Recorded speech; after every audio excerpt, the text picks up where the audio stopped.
முன்னாள் முதல்வர் கருணாநிதியின் மூத்த மகன் முத்து காலமான நிலையில் அவரது உடலானது கோபாலபுரம் இல்லத்திற்கு கொண்டு வரப்பட்டது. கூடுதல் விவரங்களுடன் இணைகிறார் செய்தியாளர் ரமேஷ். தற்பொழுது திரு முத்துவினுடைய உடலானது கோபாலபுரம் இல்லத்திற்கு கொண்டு வரப்பட்டிருக்கக்கூடிய சூழல்ல அங்க அவருடைய உறவினர்கள் யார் யாரெல்லாம் இருக்கிறாங்க, அவருக்கு அஞ்சலி செலுத்துவதற்கு முக்கிய பிரமுகர்கள் யார் யாரெல்லாம் இப்ப வருகை தந்திருக்காங்க? முன்னாள் முதலமைச்சர் கருணாநிதியின் மூத்த மகன் முத்து உடல்நலக்குறைவால இன்று காலையில சென்னையில காலமான நிலையில் அவரது உடல் கோபாலபுரம் இல்லத்துல அஞ்சலிக்காக வைக்கப்பட்டிருக்கிறது. முதலமைச்சர் ஸ்டாலின் அஞ்சலி செலுத்தினார். துணை முதலமைச்சர் உதயநிதி ஸ்டாலின் மற்றும் குடும்பத்தினர் இப்போது அஞ்சலி செலுத்தி வருகிறார்கள். அமைச்சர்கள் KN நேரு, மா சுப்பிரமணியன், சேகர் பாபு உள்ளிட்டோரும் முத்து உடலுக்கு அஞ்சலி செலுத்தி வருகின்றனர். இன்று மாலை 5 மணி வரைக்கும் கோபாலபுரம் இல்லத்துல முத்து உடல் அஞ்சலிக்காக வைக்கப்பட இருக்கிறது.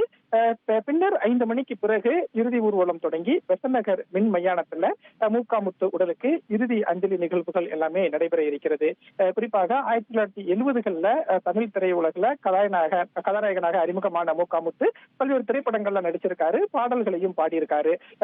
இந்த சூழல்ல தான் கடந்த சில வருடங்களாகவே அவர் உடல்நலம் குன்றிய நிலையில இன்று காலை 8 மணி அளவுல அவர் காலமானார். அவருடைய உடல் இப்போது அஞ்சலிக்காக வைக்கப்பட்டிருக்கக்கூடிய சூழல்ல பல்வேறு அரசியல் கட்சி தலைவர்களும் அடுத்தடுத்து கோபாலபுரம் இல்லம் வந்து